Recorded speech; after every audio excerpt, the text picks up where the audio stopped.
Como é bom poder orar a Deus, ao Deus que nos ouve, ao Deus que está atento às nossas orações. A palavra diz: perto está o Senhor de todos que o invocam, em verdade.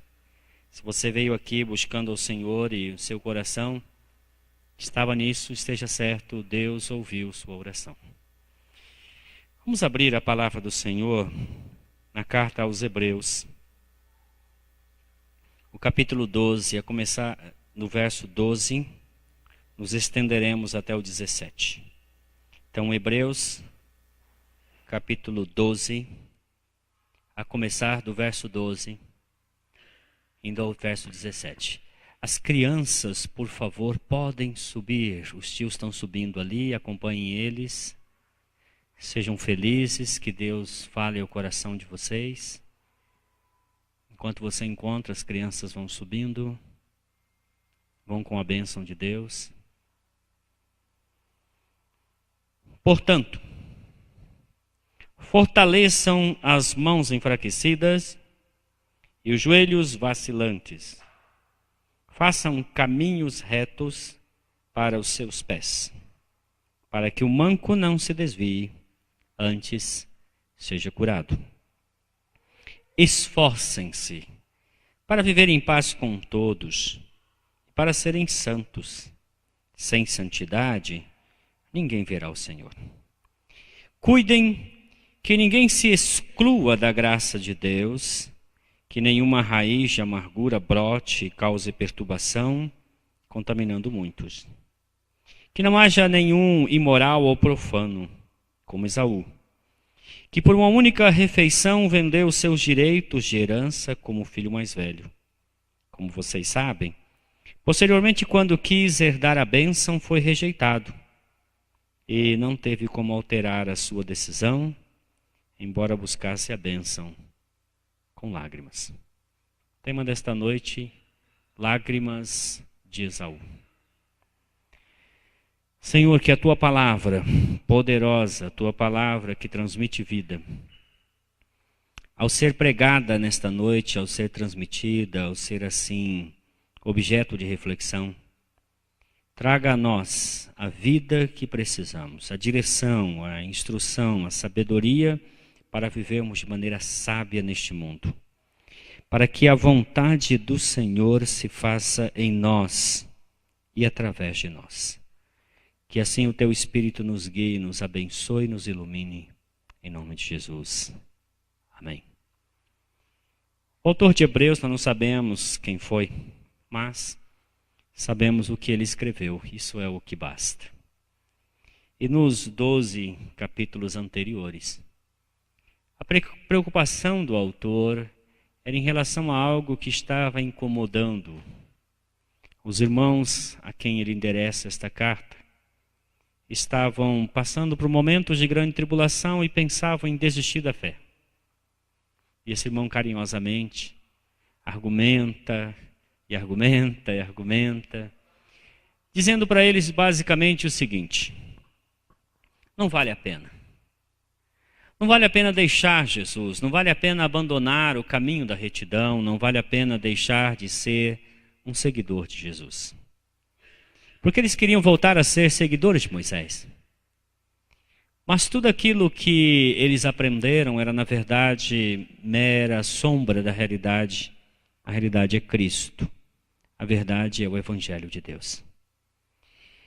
E depois de argumentar com eles e por meio de diversos pensamentos, argumentos, mostrando a superioridade de Cristo em relação a tudo que houve antes dele, no capítulo 11, o autor de Hebreus faz uma lista para eles, dizendo: olha, prestem atenção, vejam os homens do passado, as mulheres do passado, aqueles que permaneceram, aqueles que não retrocederam, aqueles que, ao invés de ficar lá no deserto, murmurando e reclamando, eles avançaram, chegaram à terra prometida, conquistaram bênçãos, obtiveram a aprovação de Deus e tiveram um bom testemunho de sua fé.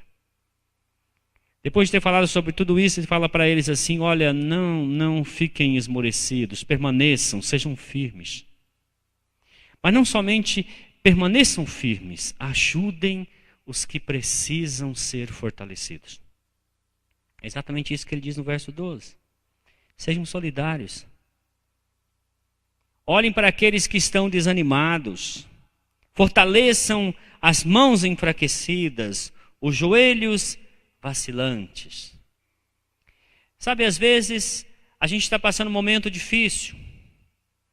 E quando a gente está passando esse momento difícil, parece que realmente nós estamos passando a situação mais difícil imaginável. Mas quando nós somos solidários e ajudamos pessoas que estão em condições piores que a nossa, nós começamos a compreender que a nossa situação realmente não é como nós imaginamos. Ele está dizendo aqui uma terapia muito boa para você que está um pouco desanimado, é ajude alguém que também já está desanimado. E aí então você vai se animar por estar ajudando alguém, por estar sendo solidário. E o verso 13 recomenda cautela. Façam caminho retos para os seus pés. Procurem andar retamente, procurem fazer o que é certo. Para que o manco não se desvie, para que as pessoas possam olhar para você e verem em você um referencial. E possam dizer, puxa, apesar das aflições daquele irmão, ele permanece firme, eu também quero permanecer firme como ele. E no verso 14 ele faz exortações em relação à santidade. Primeiro, em relação à paz, à harmonia entre os irmãos, vivam em paz com todos. Faz o que for possível, o que estiver a seu alcance, para viver em paz com as pessoas, principalmente com os irmãos da fé. E vivam em santidade, porque sem santidade ninguém verá o Senhor. No verso 15, a ênfase está sobre a necessidade de perdoar. Não deixe nenhuma raiz de amargura brotando entre vocês possa causar perturbação e contamine a muitos.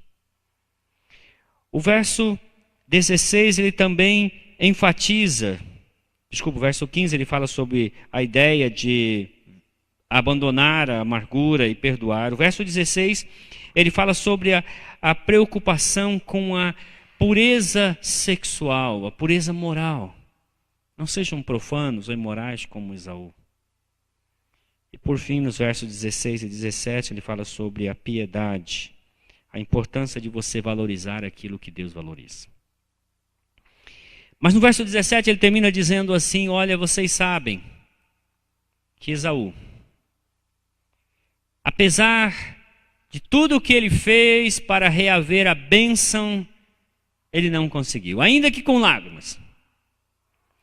E quando nós falamos lágrimas de Esaú, nós estamos falando de uma experiência de vida em que alguém chora tardiamente. O autor de Eclesiastes diz, há tempo de se alegrar e tempo de chorar. Esaú não entendeu isso. Esaú chorou tardiamente. Quando Esaú derramou suas lágrimas, já era tarde demais. A coisa já havia desandado. Como se diz, a vaca já tinha ido para o brejo. O leite já havia sido derramado. E chorar não resolveu. Agora, quando a gente olha para esse texto, a gente encontra algumas pistas para responder uma pergunta que eu gostaria de levantar nesta noite. Por que as lágrimas de Esaú foram lágrimas tardias? E a outra pergunta decorrente disto é, quando nós choramos lágrimas de Esaú? E a terceira, como podemos não chorar mais lágrimas de Esaú? Estou falando como alguém experiente. Eu já chorei algumas lágrimas de Esaú. E por diversos motivos. Mas um dia, pensando e levando em consideração esse texto, o Espírito Santo disse claramente, rapaz, chega de lágrimas de Esaú, não é? Você não acha que você já é grandinho o suficiente ou velhinho o suficiente para não continuar chorando lágrimas de Esaú?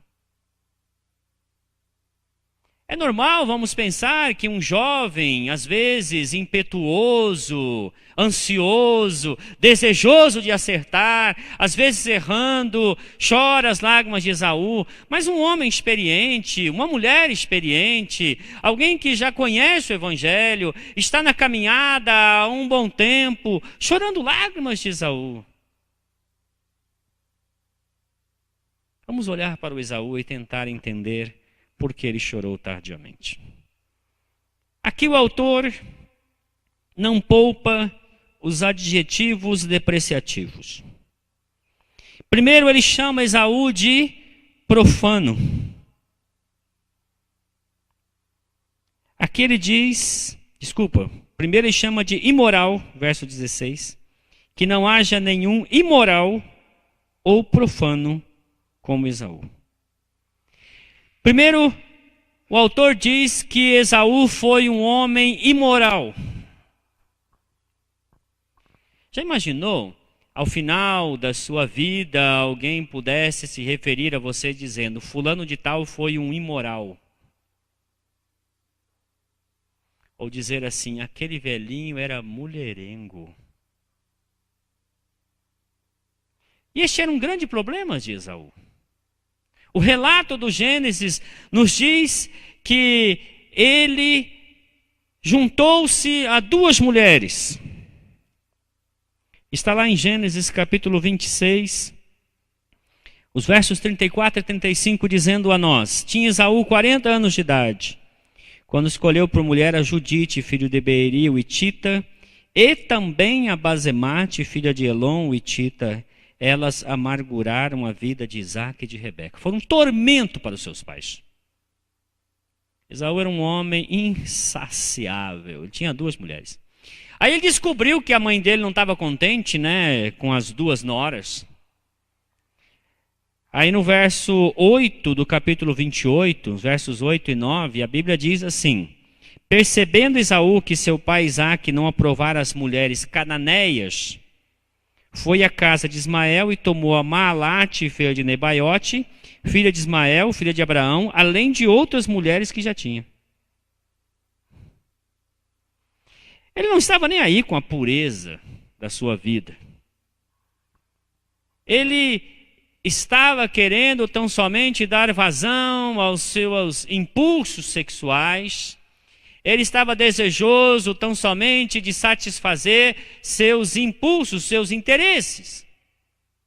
Não tinha nenhuma preocupação com viver segundo a vontade de Deus. Com certeza não consultou a Deus antes de tomar estes compromissos. Sua vida foi marcada por uma imoralidade. A outra coisa que a Bíblia fala a respeito dele é que ele era profano. A palavra profano aqui é uma palavra latina que profano significa aquilo que está fora do templo. Na concepção medieval é aquilo que é feito de uma maneira sem nenhuma preocupação com aquilo que acontece no templo. E profanidade significa aquele apego excessivo às coisas materiais. Aquele apego às coisas de tal maneira que a pessoa não dá valor à sua interioridade, à sua vida com Deus. A Bíblia nos conta uma experiência de que um dia Esaú saiu para caçar. E tendo caçado o dia inteiro, nada conseguiu. Em Gênesis, no capítulo 25, a partir do verso 29, é dito que ele voltou exausto. E tendo voltado exausto, ele encontrou o irmão dele que por acaso estava fazendo um guisado de lentilhas. Um dia eu pedi para a Iraci fazer um guisado de lentilha. E ela colocou bacon e uma linguiça calabresa. Quase que eu joguei a lentilha fora e comi só o bacon e a calabresa. Eu imagino que esse aqui não tinha um bacon e uma calabresa, mas estava lá aquele guisado de lentilha. Nem todo mundo gosta de lentilha, né? Meus filhos não gostam de lentilha. Mas aí então aquele homem chega faminto e vê seu irmão fazendo aquele guisado de lentilha e chega para ele e diz assim: eu estou com fome, me dê um pouco desse guisado. E o irmão dele, que ninguém merece, falou: eu te dou, desde que você me dê a sua primogenitura. O interessante nisso não é só a malandragem do Jacó, a Bíblia realça principalmente o desprezo de Esaú. Porque depois que ele aceita o prato de lentilha, a Bíblia termina o relato dizendo: e assim Esaú desprezou seu direito de primogenitura. Essa atitude de Esaú é um contraste muito grande com o interesse de Jacó. Jacó queria a coisa certa da maneira errada. E Esaú despreza o privilégio que ele tinha. Ele vende a bênção de Deus por um prato de lentilha. Isso é profanidade. Esta é a profanidade dele. Ele não estava nem aí com as coisas de Deus. Não se preocupava com Deus. Enquanto o seu irmão, que nasceu depois dele, queria tanto a bênção de Deus, Esaú despreza. Esaú vende por nada. Não a preço de banana, a preço de lentilha. E assim ele demonstra a sua profanidade. Seu desejo de viver a vida conforme ele achava melhor, de maneira imoral, mas também sem se preocupar com Deus, são características da vida de Esaú. Passado o tempo, a Bíblia nos diz que tendo ele desprezado a sua primogenitura, lá em Gênesis 27, o relato nos diz que Isaque estava cego. E achando que estava próximo os dias da sua morte, Isaque estava errado, ainda viveu mais de 20 anos depois. Isaque então chamou a Esaú e disse para ele assim: Esaú, eu estou sentindo que vou morrer.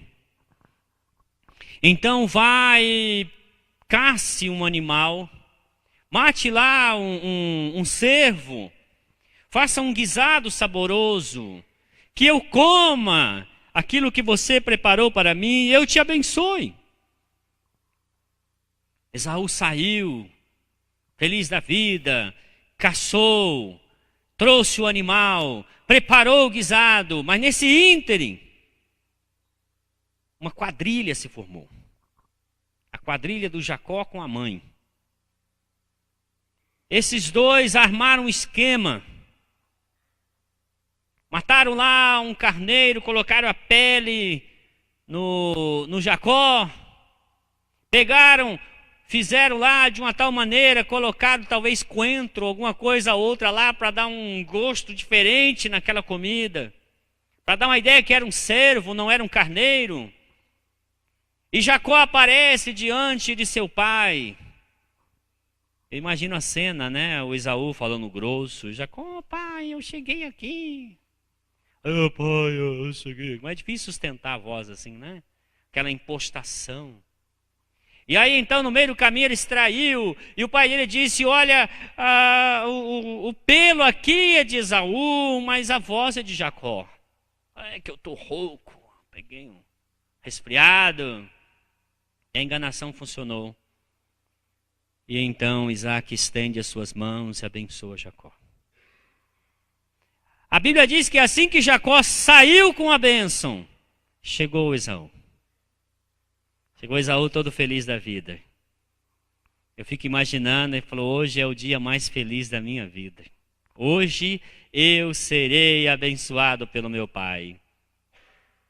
Aí quando ele chega lá com o seu animal, já o guisado pronto, e traz ao seu pai, a Bíblia diz que o seu pai disse: quem é você? Ele disse: eu sou Esaú, teu filho. Eu trouxe o guisado para receber a tua bênção. E a Bíblia diz que o corpo de Isaque se estremeceu. Isaque teve um espasmo. Ele disse: filho, veio o teu irmão e levou a tua bênção. Perdeu Playboy. E aí, Esaú vai às lágrimas. Chora, como uma criança. Remorso, raiva. Eu mato aquele miserável do meu irmão. As lágrimas brotaram no rosto de um homem bruto e caíram copiosamente. Mas sabe qual a tragédia de tudo? Caíram tarde demais. Essa é a grande tragédia de Esaú, chorar na hora errada. O autor de Salmo 126 diz que aquele que vai lançando a sua semente enquanto chora, e chora enquanto lança a semente, volta como? Com júbilo, trazendo seus feixes. Aquele semeador do Salmo 126, ele chora na hora certa. Esaú chora na hora errada.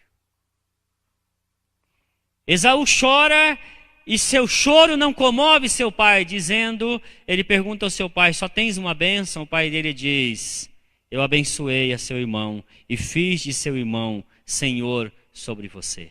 Dei a ele as terras mais férteis, dei a ele aquelas onde chove, e vou dar a você a terra cheia de pedra, a Jordânia.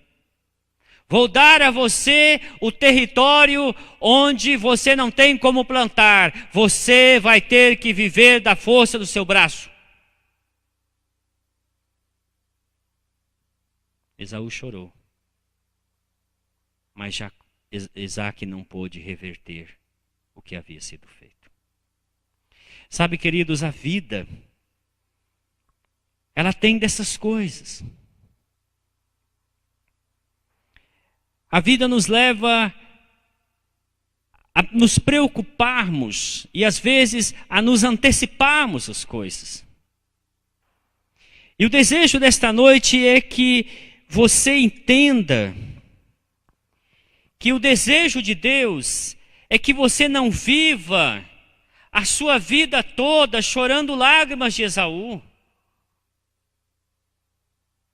Para isso é importante que você observe o exemplo de Esaú.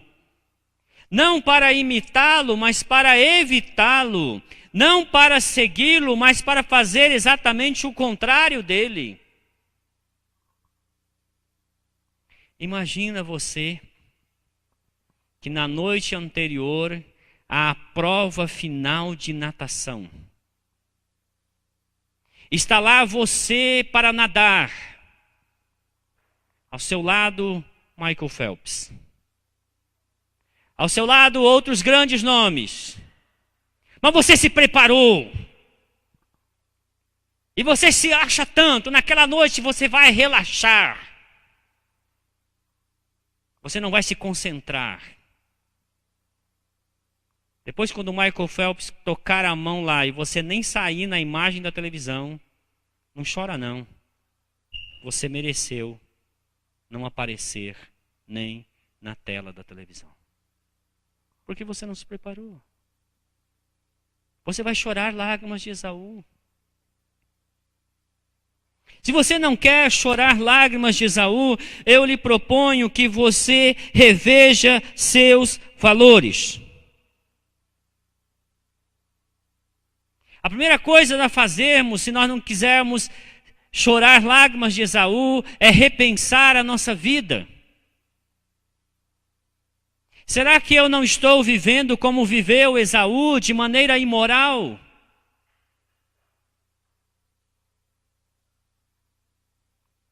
Buscando prazeres os mais variados? Será que eu não tenho sido também profano, não me importando com as coisas espirituais, com as coisas de Deus? Só me importando em ganhar dinheiro, ser famoso, fazer isso, fazer aquilo, impressionar as pessoas. Mas não tenho tempo para Deus. Não tenho tempo nem para mim mesmo. Ganhar o mundo e perder a alma. E às vezes, perder o mundo, perdendo também a alma. Em Lucas, no capítulo 16, versos 19 a 25, Jesus conta a história de um homem rico que vivia no luxo todos os dias. E ele diz que à porta deste homem rico vivia um homem leproso. Este chamava-se Lázaro. Só que um dia, o mendigo morreu e os anjos os levaram para junto de Abraão. E o rico morreu e foi sepultado. E Jesus disse que, estando no Hades, em tormento, este homem ergue os seus olhos para os céus e, vendo Lázaro no seio de Abraão, diz a Abraão: Abraão, manda Lázaro tocar a sua mão, seu dedo numa água e refrescar-me neste tormento. E Abraão então diz ao rico que estava no Hades: Filho, em vida você viveu em luxo. Não se preocupou com a vida depois da vida. Mas Lázaro, este Lázaro que viveu em tormento, pensou na vida depois da vida. Hoje ele está aqui consolado e você atormentado. Um homem muito sábio no passado, chamado Blaise Pascal, ele disse o seguinte: você pode viver neste mundo de duas maneiras e somente de duas maneiras. A primeira maneira, você pode viver nesse mundo como se Deus não existisse. E a segunda maneira, você pode existir nesse mundo reconhecendo que Deus existe. Se você viver neste mundo como se Deus não existisse, e ao morrer, Ele existir, você perdeu tudo. Ou você pode viver neste mundo reconhecendo que Deus existe. Se ao morrer você descobrir que Ele não existe, você não perdeu nada. Mas se ao morrer descobrir que Ele existe, você ganhou tudo. Aposte. Esta é a aposta de Blaise Pascal. Aposte que há um Deus. Aposte que há uma vida depois da vida. E que há recompensa nessa vida depois da vida. Lázaro apostou assim. E há muitas pessoas hoje cujos valores são exatamente os valores da profanidade de Esaú. Vivem como querem. E aí as coisas acontecem às vezes aqui mesmo nesta vida. O infortúnio vem, a desgraça vem, a luta vem. Lágrimas de Esaú. Choram lágrimas de Esaú, porque não são capazes de rever seus valores. Um dia, eu levei um homem para um lugar de recuperação de usuários de drogas e álcool. E esse homem estava com o seu fígado comprometido. Ele estava doidão. Ele contava uns causos lá, eu falava, pode discordar não, vai que fica bravo, né? Não tinha nada a ver. Eu trouxe ele de volta do lugar, eu levei ele, depois eu tive que voltar, e ele não deu certo lá, ele deu uma surtada, eu trouxe ele de volta. Algum tempo depois ele veio a morrer. A história desse homem. Ele era um homem que casou com uma mulher a quem eu respeito muito, tenho um maior carinho, uma mulher séria, uma mulher de Deus. Mas este homem era imoral como Esaú. Tinha amantes. E aí então dispôs seu dinheiro, suas propriedades com as amantes, deixando a sua mulher numa situação difícil, até que a sua mulher não aguentou mais, disse para ele tchau, bye, vai embora. Mas quando ele adoeceu, quando ele estava realmente na pior, adivinha quem estava cuidando dele? A mulher dele. A pessoa que ele desprezou a vida toda foi a pessoa que cuidou dele, que estava segurando a sua mão quando ele passou desta vida para outra. Pessoas que às vezes têm essa decisão equivocada na vida, às vezes tardiamente vai ficar chorando, dizendo: eu desprezei tanto você, eu não te amei, eu não mereço. E lágrimas de Esaú são derramadas, só que o passado passou, não pode mais ser consertado, não pode mais ser revivido. Há muitos homens que choram lágrimas de Esaú porque não valorizam a esposa que têm. Encontramos às vezes filhos cuja vida está arruinada porque nunca honrou pai e mãe. Um dia eu estava assistindo um noticiário, e aí o noticiário apareceu lá: urgente, uma perseguição aqui da polícia. Um indivíduo fugiu de uma cadeia pública numa cidade, tal. E ele fugiu, fez um refém, entrou num carro, saiu correndo e tal. E aí os policiais cercaram, barruaram o carro, cercaram ali e tal, ameaçando matá-lo. Aí então chega o pai. E o pai grita de longe: filho, por favor, entregue a arma, filho. Se entregue, filho. A polícia vai matar você, filho. Filho, pelo amor de Deus, renda-se. O filho continua atirando, a polícia respondendo: matou. A cena continua. Aquele pai abraça aquele corpo inerte no chão. Chora, grita: meu filho, quantas vezes eu te disse, meu filho, não faça essas coisas. Cena de partir o coração. Cena de ver um pai com o filho morto, mas quantas vezes lutando para que o filho saísse da bandidagem. Mas o filho não sai. E aí o desfecho terrível.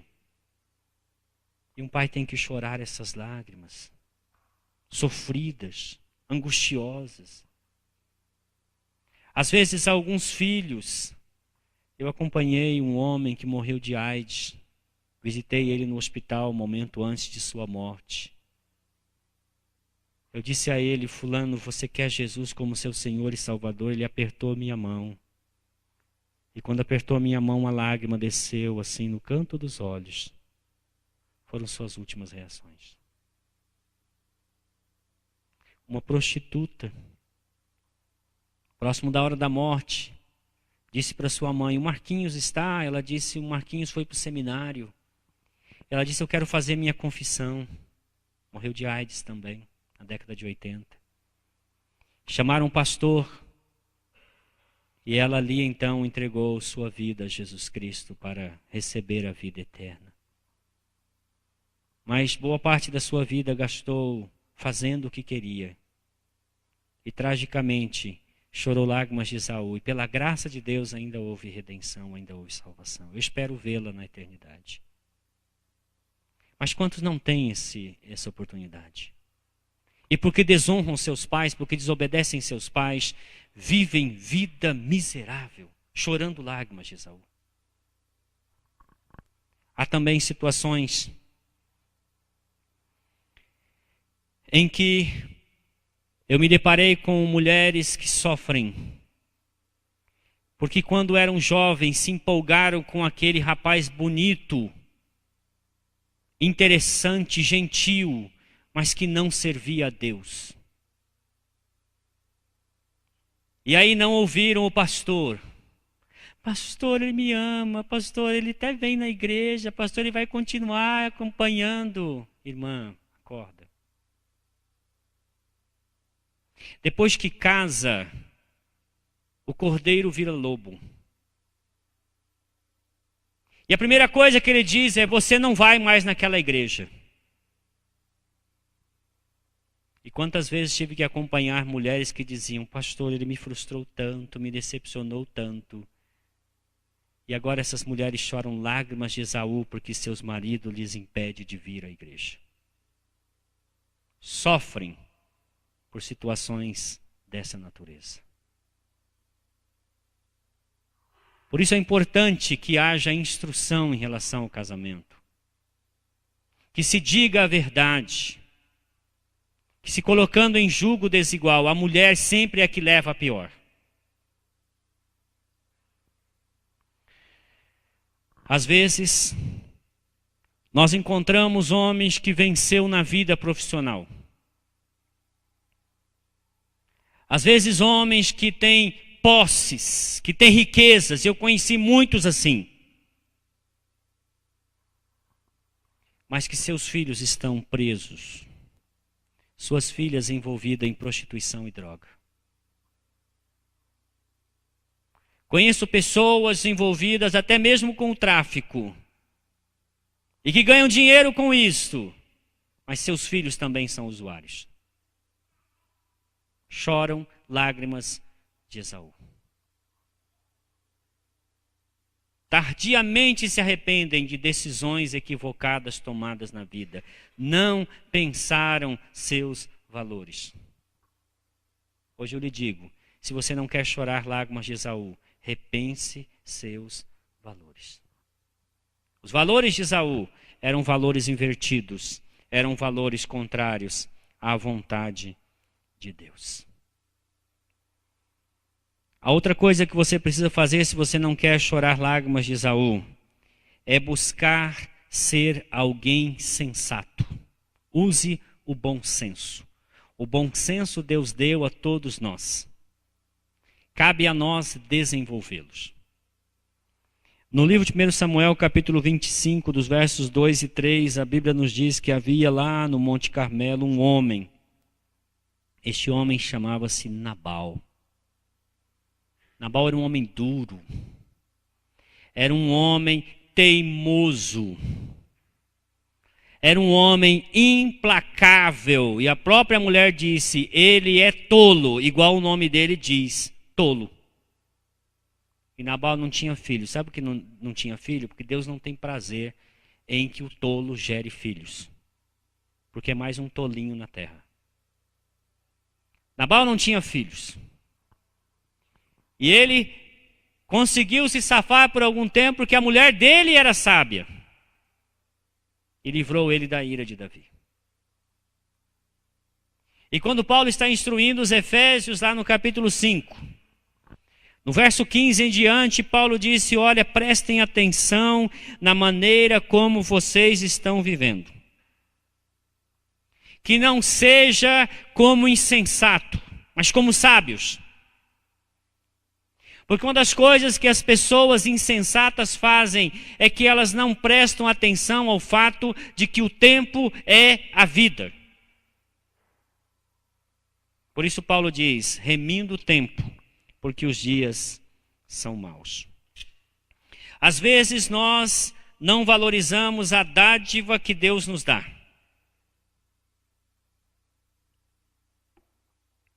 E nós deixamos o tempo passar. Ou às vezes aproveitamos mal o tempo. E o tempo se vai. E depois nós choramos lágrimas de Esaú. Paulo diz, não como insensatos, mas como sábios, remindo o tempo. A NVI diz, aproveitando as oportunidades. E a palavra tempo usada por Paulo é kairos. É o tempo oportuno, o tempo adequado, o momento certo. E procurem discernir qual é a vontade de Deus. Não se embriaguem com vinho, no qual há dissolução, mas enchei-vos do Espírito. Falando entre vós com salmos, hinos e cânticos espirituais, salmodiando a Deus em vosso coração. Ser sensato significa estar atento ao fato de que Deus nos dá oportunidades na vida. E se nós aproveitarmos as oportunidades, é o aproveitar a oportunidade que fará a diferença entre uma pessoa e outra pessoa. Todos nós temos o mesmo tempo, 24 horas por dia. Mas quando nós utilizamos o tempo de uma maneira insensata, nós estamos nos candidatando a chorar lágrimas de Esaú. Imaginem vocês, o jovem que foi lá e se inscreveu para fazer o Enem. E ele se inscreveu porque o pai e a mãe pegaram no pé, empurraram ele, levaram ele lá pessoalmente para se inscrever, ou ficaram vigiando para ele se inscrever na internet.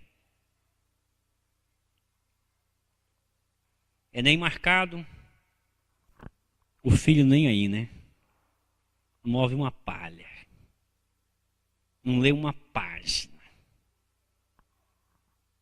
A mocinha de geografia, matemática, física, química, filosofia e tudo mais, ela não sabe nada, mas das séries da Netflix ela sabe tudo. Está atualizadíssima. Chega no dia do Enem. Anota lá embaixo. Aí o pai todo empolgado, e aí, filhona, como é que foi? Não foi bem. Por quê, filha? Ah, estava muito difícil a prova, pai. Claro que estava difícil. É uma prova.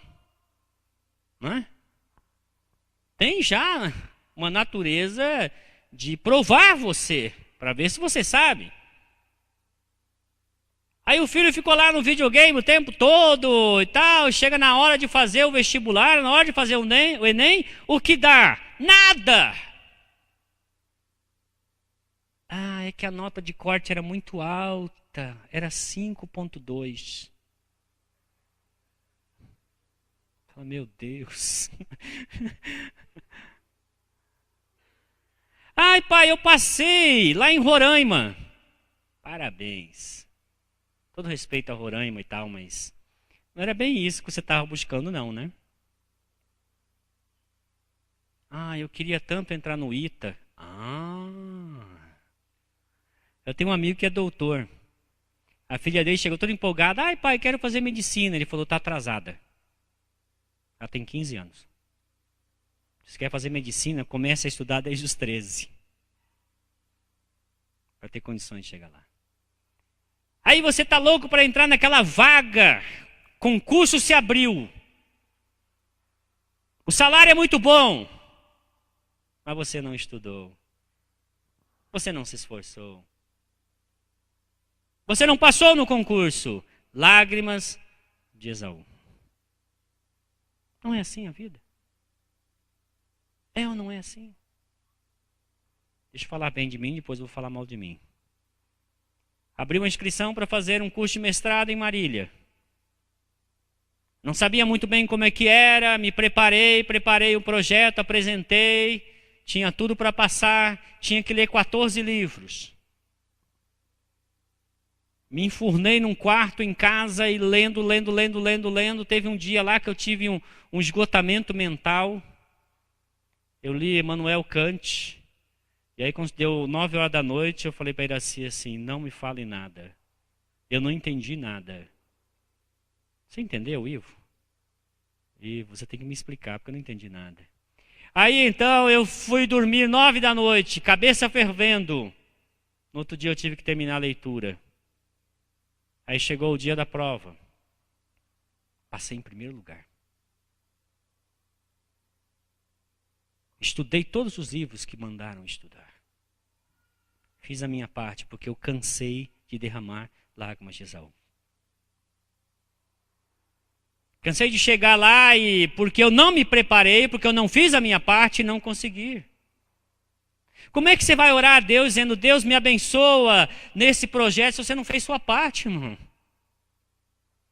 Um dia eu fui levar meus filhos lá para fazer o Enem em Marília. E quando eu estou chegando lá, tinha um pessoal, acho que era da Universal, vendendo caneta ungida. Eu fiquei pensando, meu Deus, como é isso? Eu até falei para o Erlo, deve ser um negócio lucrativo, hein, Erlo? Vamos pensar alguma coisa parecida aqui, né? Eu imagino que a caneta ungida, viu, Ivo? Deve ser uma caneta assim que você pega e ela vai marcando para você. Você fecha os olhos, meio psicográfico assim, né? Já pensou se todo mundo tivesse a caneta ungida, todo mundo ia tirar 10. Ia ser difícil o Enem. Que história é essa de caneta ungida, gente? Mandar um anjo ajudar você a responder as perguntas. Deus falando, você é bobo, é? Deus dá vitória ao soldado adestrado, ao soldado preparado. Deus dá vitória a quem faz a parte dele, porque Jesus falou, o reino dos céus se consegue com violência. E a violência que ele está dizendo ali, a violência a você. força, esforço seu para conseguir essas coisas. Caso contrário, é lágrima de Esaú. Aquele homem que conseguiu um emprego. Vocês sabem que tem 27 milhões de brasileiros sem emprego, né? Aí você imagina, o cara batalha, consegue um emprego, está lá empregado e tal. Aí ele veio aqui, orou, o irmão André orou por ele recebeu a unção do emprego, conseguiu um emprego, e está lá todo feliz no emprego. Mas aí daqui uns dias ele dá aquela relaxada, aí em vez de fazer as coisas dele, está lá no Facebook, ele está postando um monte de coisa no Instagram e tal, e um monte de coisa. E aí o patrão só dá uma passadinha, olha e fala, No outro dia... Aí no terceiro dia o patrão fala, você não vai produzir não. Ah, tudo bem, pode deixar e tal. Aí passando um tempo, o patrão percebe que não houve mudança, aí então passa lá no departamento pessoal, está demitido. Aí vem o irmão aqui e fala, irmão André, não ora por mim não, que agora eu quero outro presbítero. Lágrima de Esaú, né, gente? A pessoa conseguiu alguma coisa e não valorizou, não se apegou àquilo. Não reconheceu o valor daquilo. E aí o que acontece? Perde. Mas perde por quê? Porque não valorizou. Como Esaú, que não valorizou a primogenitura. E aí vai chorar as lágrimas de Esaú. E vem aqui, pastor, eu não sei, o meu patrão está me perseguindo. Ele não deixa eu navegar no Facebook, pastor, acredita? Eu acredito e vou dar razão para ele. Eu vou dizer para você, toma vergonha na tua cara, vai trabalhar. Você está lá para trabalhar, você não está lá para ficar enrolando tempo, não. Quer ler Facebook, vai ler na sua casa, de madrugada, sei lá eu, acha tempo se você quiser, mas vai trabalhar. Senão, é o que acontece. Imagina um pai que não esteve presente nos momentos importantes de seu filho. O filho estava lá num campeonato de futebol na escola, o filho jogou, o filho foi o Messi, o destaque, todo mundo elogiando o filho, o pai ausente. E aí um certo dia, ele quer puxar assunto com o filho. O filho olha para ele e fala assim, vem cá, eu te conheço? Você não estava lá. Você não foi me ver. Um dia eu preguei um sermão semelhante a esse, e aí um pai chegou para mim e falou, pastor, eu tomei uma decisão, eu vou buscar minhas filhas na escola. Porque eu saio do trabalho exatamente na hora que elas saem da escola. Mas eu vou para casa e não ligo para elas, eu vou buscá-las na escola. E aí então ele falou, pastor, essa semana eu busquei todos os dias, e que experiência gostosa. Chegar lá e falar, filha, vim te buscar. As duas vieram correndo, abraçaram ele, entraram no carro, toda feliz. Pai, você veio buscar a gente. Só o fato de ele assumir as responsabilidades dele, de fazer-se presente na vida da filha, isso evitou que futuramente ele tivesse que derramar lágrimas de Esaú. Viva com seus filhos, pais. Valorizem seus filhos. Acompanhe em cada momento da vida deles. Porque chegará um dia que você vai olhar para trás e o arrependimento que você terá é de que você não foi um pai presente, ou uma mãe presente. E aí chorará lágrimas de Esaú. Imagina um homem que viveu para trabalhar e não desfrutou do seu trabalho. Um dia eu estava conversando com um homem lá em Pompeia, um homem rico, abastado. E aí eu disse para ele assim, como vão as coisas? Ele falou, vai bem, pastor. Falei, alguém da sua família morreu essa semana? Foi? Ele falou, foi minha mãe. Falei, e como morreu sua mãe? Minha mãe morreu de trabalhar. Falei, morreu de trabalhar? Como assim? Falei, então, minha mãe trabalhou, aí ela se aposentou. Tinha programado de ir na Itália, mas não deu nem um mês, morreu. Caramba. Morreu jovem. Tinha plano de ir para a Itália. Por que não foi na Itália? Tinha dinheiro para ir na Itália, para ir na Suíça, para ir para onde quisesse, gente. Só que trabalhou feito uma condenada, uma miserável. Miserável de verdade.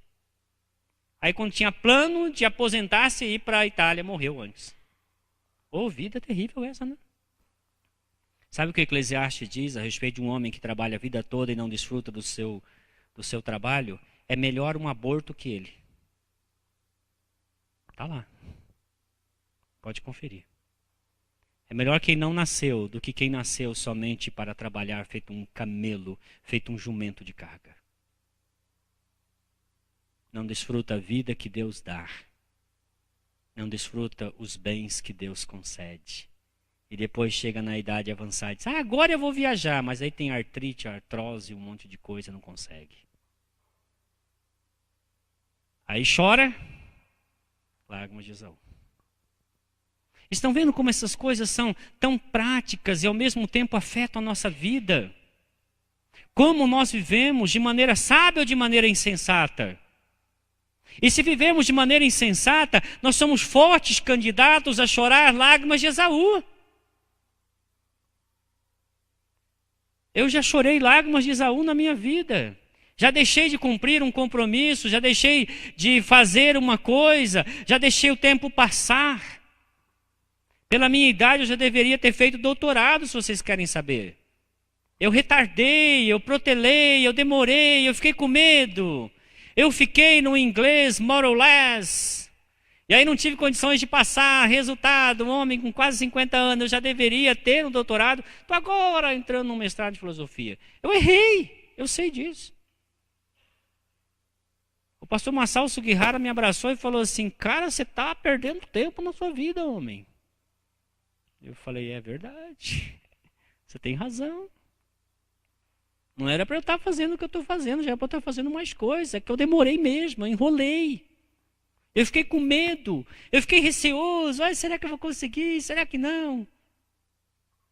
Faltou um pouco de esforço, faltou um pouco de coragem, vergonha na cara. Eu sei disso. Agora, às vezes você fala assim, quando as coisas melhorarem eu vou fazer. Faz as coisas melhorarem, você tem condições. Às vezes é preguiça mesmo, irmãos. Sacode essa preguiça, joga fora, vai ter com a formiga. Seja sensato. Observe os conselhos do sábio Salomão. Se você não quer chorar lágrimas de Esaú, um conselho eu te dou: não viva sozinho. Não tente viver uma vida solipsista. Vou explicar o que é essa palavra. Solidão é quando você se sente só mesmo em meio a uma multidão. Às vezes está no centro de São Paulo, rodeado de pessoas, mas você não tem nenhum amigo, ninguém com quem você possa conversar, você está em estado de solidão. Solidão não é solipsismo. Solipsismo é uma escolha. É a escolha de viver isolado das outras pessoas, de não ter relacionamento com as outras pessoas. Vocês acreditam que no Japão existem pessoas que literalmente vivem em lugares similares a lan house? Elas têm uma espécie de um apartamentozinho ali e elas ficam ali o tempo todo jogando na internet alguma coisa. Alguns deles até morrem lá. Teve um que fez uma maratona lá de alguns dias e morreu sentado, sozinho, solipsista, vivendo isolado de todas as pessoas. O sábio disse: o solitário atenta contra a sabedoria. O nosso amigo Esaú era um homem que optava por viver uma vida isolada. Mas Jesus conta uma história interessante. Você pode conferir comigo em Lucas capítulo 12, dos versos 16 a 21. Jesus conta que um certo homem plantou e colheu abundantemente. E aí, quando ele viu que a colheita era muito grande e que não havia lugar suficiente para guardar a colheita, ele pensou assim: o que eu vou fazer? Então ele desmanchou os celeiros, construiu outros maiores e depositou ali a semente. E aí a Bíblia diz que ele disse consigo mesmo. A Bíblia é muito clara em dizer: este homem não tinha nem com quem dizer. Ele então fala com sua própria alma, dizendo: alma tens em abundância para muitos anos. Aí Jesus disse, mas Deus lhe disse: louco, esta noite pedirão a tua alma. E o que tens, para quem será? Um homem que angariou grandes riquezas, mas não tinha com quem dividir essas coisas. Certamente um homem que afastou seus filhos, ou não teve filhos, não teve nenhum relacionamento. Não tinha com quem compartilhar a vida, os bens, as dádivas de Deus. A sentença de Deus é: você é louco. E a palavra louco no grego aí é a palavra mais pesada que tem. Você é realmente um sem noção. Um tremendo idiota. Se você não quer chorar lágrimas de Esaú, relacione-se com as pessoas. Tenha amigos. Aristóteles coloca a amizade como uma das virtudes. Porque ele disse que é impossível ser feliz sem ter amigos. Você não pode ser feliz sem ter amigos. Mas imagina uma pessoa solitária, um homem, que amealha grandes riquezas, mas quando ele vai fazer uma festa, ele não tem a quem convidar. Ele tem milhares de bois, mas se ele fizer um churrasquinho, tem que ser um churrasco só para ele. Charles Dickens escreveu a história, um conto de Natal. A história de Scrooge, um homem avarento, que afastou todo mundo de si. E que apesar de ser rico, era um homem extremamente infeliz. Se você não quer chorar lágrimas de Esaú, relacione-se com as pessoas. Uma vez, tinha uma irmã lá de São José dos Campos que trabalhava num serviço de telefone criado pela igreja lá na cidade. E esta linha telefônica era só para ouvir pessoas. Se você quisesse falar alguma coisa, ligar naquele telefone, a pessoa iria dizer: pode falar, eu estou te escutando. E aí eles ouviam diversas ligações, algumas pessoas dizendo: olha, eu liguei para dizer que eu vou me matar. Diversas vezes aconteciam isso, eles falavam: olha, como que é seu nome? Conte para mim sua história. Aí a pessoa às vezes contava a história e ela dizia: você ainda quer se matar? A pessoa falou: hoje não. Muitas vidas foram salvas assim. Mas aí esta irmã disse assim, uma das ligações que mais me impressionou foi esta. Tocou o telefone, eu atendi. E a pessoa disse para ela assim: eu posso falar qualquer coisa? Ela disse: pode. Falou: hoje eu passei no exame da OAB. Aí ela: meu Deus, que legal, que bom, que maravilha. Por que você está me contando isso? É porque eu não tenho para ninguém para quem contar. Já imaginou uma pessoa chegar a esse ponto? Acabei de me formar em medicina, para quem eu vou ligar? Eu vou ligar para esse disque aqui. Para pensar como está a vida dessa pessoa. Quantas pessoas vivendo isoladamente vão rompendo os relacionamentos, se afastando das pessoas. E às vezes quando se vê estão sozinhas, abandonadas, à mercê de tudo neste mundo. E aí choram lágrimas de Esaú. Mas por quê? Muitas vezes por orgulho. Eu não suporto pessoas. As pessoas me contrariam. Que bom que as pessoas te contrariam. Isso é ótimo. É para o seu crescimento. Mas às vezes algumas pessoas fazem como Esaú. Eu prefiro estar na mata caçando a estar me relacionando com as pessoas. Às vezes, há pessoas que passam momentos em que não recebem ajuda porque realmente elas não quiseram ser ajudadas por ninguém. Pastor, ninguém me ajuda. Mas, querido, quando as pessoas tentaram te ajudar, o que você fez? Você recusou ajuda. Você não quis ser ajudado.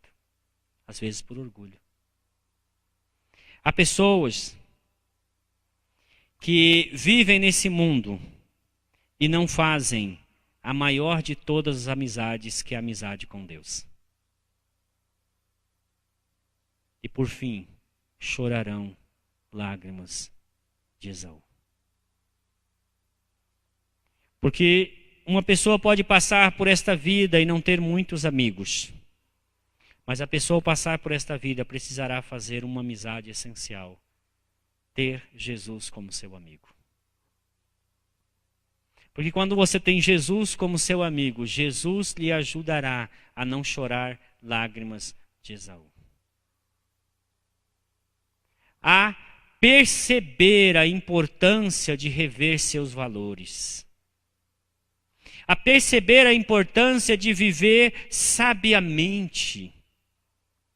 E a perceber a importância de ter relacionamentos com muitas pessoas. Relacione-se com diversas pessoas. Seja amigo de pelo menos algumas pessoas. Relacione-se com o senhor lá do bar. Diga: olá, tudo bem, seu Joaquim? O senhor está bem? Lá em Pompeia tinha o seu Juquinha. O seu Juquinha é uma pessoa muito querida. Vendia pinga por todos os bêbados de lá. Mas era uma pessoa gente boa. Passava por ele: ei, seu Juquinha, tudo bem? Ô, pastor, qualquer hora eu vou lá na sua igreja. E ele ia mesmo. Até parece que um dia desse parou de vender a cachaçada lá. Mas é alguém com quem você conhece e com quem você se relaciona. Relacione-se com as pessoas, seja amiga das pessoas. Isso encherá você de alegria. Há uma história que conta-se que um certo homem trabalhava em uma empresa. E todo dia ao sair daquela empresa, naquele horário, ele dava um tchau, um boa noite para o guarda que havia de assumir o posto. Toda noite. Aí, valeu, Deus te abençoe aí, tenha uma boa noite. Toda noite fazia aquilo. Um certo dia o guarda chega lá e tal, e não vê ele. Ué? Pergunta para o guarda que estava saindo: fulano veio hoje? Veio. Ué? Alguma coisa está errada. Aí então aquele guarda resolveu, saiu, andou, achou aquele homem na câmara fria, preso por lá de dentro. Abriu a câmara fria, estava ele lá já quase entrando num estado de hipotermia. Ligou para o SAMU. E aí então vieram, socorreram-no, colocaram lá os devidos aparatos. E aquela vida foi salva simplesmente porque todos os dias ele dizia: valeu, Deus te abençoe, tenha uma boa noite, que Deus te acompanhe. Só isso. Relacionem-se, sejam amigos das pessoas. Sejam amigos entre vocês. Porque como nós vivemos dessa maneira, nós não vamos chorar lágrimas de Esaú. Seja precavido. Se tem uma coisa para fazer, antecipe-se. Prepare. Você vai fazer uma viagem, leva seu carro na oficina, faz uma checagem. Seja sábio, irmão. Use a inteligência. Pergunte às pessoas como você está. Como é que você acha que eu estou? Eu acho que você melhorou assim, mas você piorou assim. Cresçamos nessas coisas. Sejamos sábios. Sejamos pessoas que têm valores elevados, valores do reino de Deus. E assim, queridos, não vamos chorar lágrimas de Esaú. Vamos semear com lágrimas, sim. Mas na hora da colheita, nós vamos colher com alegria. Pessoal do louvor, por favor, tem mais uma canção, Erlon, é isso? Curve sua fronte. Você já chorou lágrimas de Esaú?